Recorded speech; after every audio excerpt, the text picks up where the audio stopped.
Hola, muy buenas noches a todos. Corresponde al grupo 10, el cual está conformado por Josué Godoy, Nox Reyes y su servidora Sigrid Esteves. A continuación presentaremos nuestra exposición correspondiente a la tarea 6.2, cuyo tema es las medidas de seguridad en el derecho penal hondureño. En este video, pues abordaremos los siguientes puntos. Primero, explicaremos qué son las medidas de seguridad y cuál es su propósito. Luego estaremos analizando cuándo procede su aplicación, cuáles son sus clases y cómo se determina su duración. Finalmente, compartiremos nuestro análisis y opinión como grupo sobre la importancia de aplicación práctica de estas medidas dentro del sistema penal hondureño.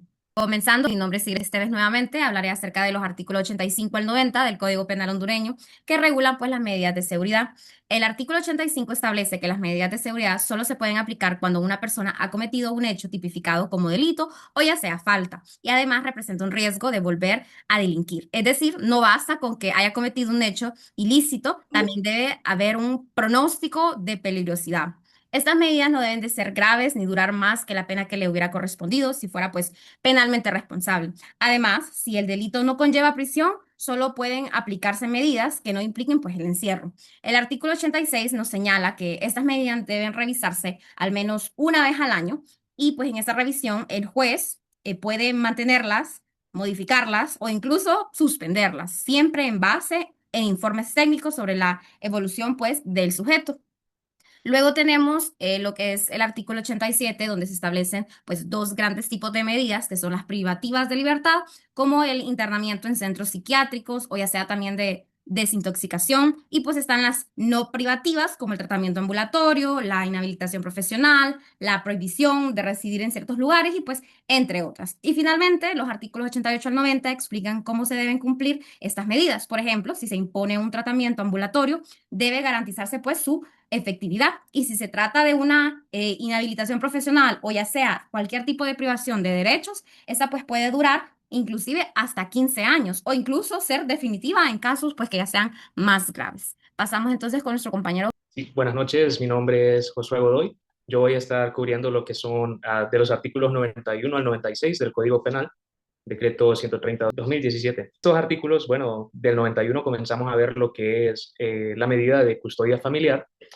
Esto se da cuando alguien es inimputable debido a una condición psiquiátrica, como ser la esquizofrenia, por ejemplo, y se habla de un delito que es un delito menor, tal vez no un delito grave. En este caso, el juez puede dar la medida de en oposición tal vez a un internamiento, podría ser una custodia familiar, siempre y cuando el familiar o la persona al cargo esté de acuerdo con ello y se comprometa a darle un seguimiento al tratamiento y también de estar notificando al órgano jurisdiccional competente. También en el artículo 92 tenemos la medida que son las prohibiciones, y esto puede ser el prohibimiento de residir o de acudir a un lugar o territorio determinado. Esto nuevamente el órgano jurisdiccional competente es quien lo determina o lo designa.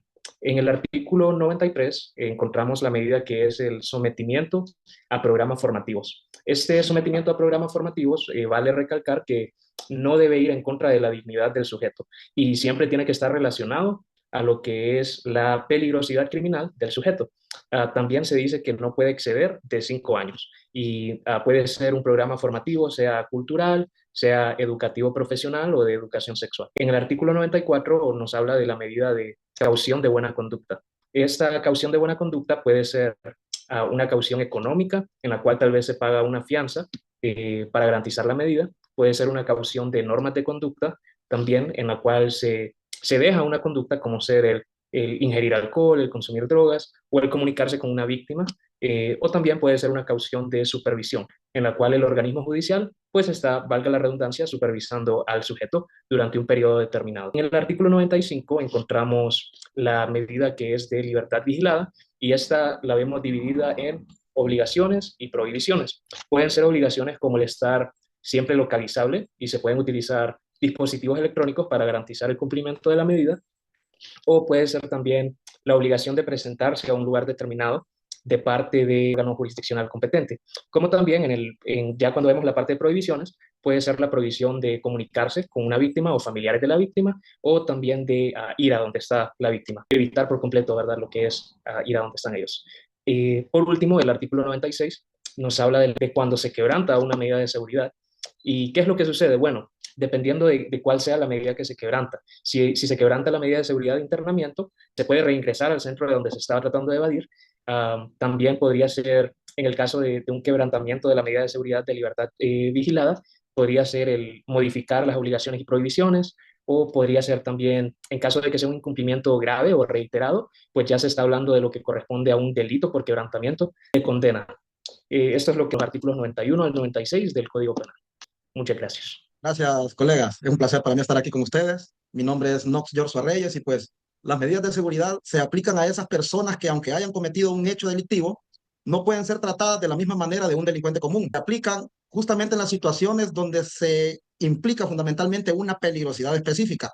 O sea, la idea de la legislación hondureña es evitar de que esta persona se vea involucrada a una reincidencia de un acto que había cometido. Ahora bien, en el caso que la medida de seguridad de este individuo aplicada y él no es capaz de someterse a la condena, ya sea por algún problema de trastorno mental o algo por el estilo, pues el juez competente puede optar por sacarlo de la cárcel, por decirlo así, si ya tiene una pena bien definida, o evitar que vaya a la cárcel y enviarlo a un lugar especializado donde pueda ser tratado su problema mental.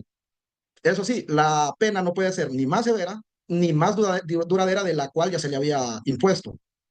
En ese caso, si el imputado recupera su salud, pues este tiene que volver a prisión, con excepción de que su pena ya haya prescrito o que el juez considere por equidad que es injusto o que es innecesario o perjudicial para el imputado. Pues en conclusión, las medidas de seguridad en el derecho penal hondureño tienen el fin de prevenir, especialmente en casos donde la persona no puede ser considerada plenamente capaz de someterse a la pena o es una persona conflictiva. Eso sí, su uso puede entrar en conflicto de contradicción con algunos principios del derecho penal, como el principio de la culpabilidad, la proporcionalidad o el principio de la legalidad, ya que estas penas pueden aplicarse a veces sin límites claros y no se basan en el problema, sino que en la peligrosidad futura del imputado y no en un hecho que se haya hecho anteriormente. Esto podría escucharse en cierto modo arbitrario y injusto en ciertos casos porque se percibe como una exclusión social. Para evitar estos problemas, cito al jurista hondureño Mario Díaz, que también fue juez y defensor público. Él menciona que es importante mantener siempre la regulación de la ley, que sea proporcional al caso, que haya una revisión periódica del imputado, que se revise personalmente el problema para evitar que no se convierta en un simple castigo preventivo, porque eso ya estaría entrando en la contradicción. Pues hay que saber que la seguridad debe ser siempre, estas medidas de seguridad deben ser siempre impuestas cuidando los derechos humanos de todos los ciudadanos, porque puede desestabilizar el equilibrio de la sociedad. Pues recordemos que el derecho penal también protege, no solamente castiga. Así que pues muchísimas gracias por la oportunidad. Espero nos miremos pronto en otro video. Muy buenas noches.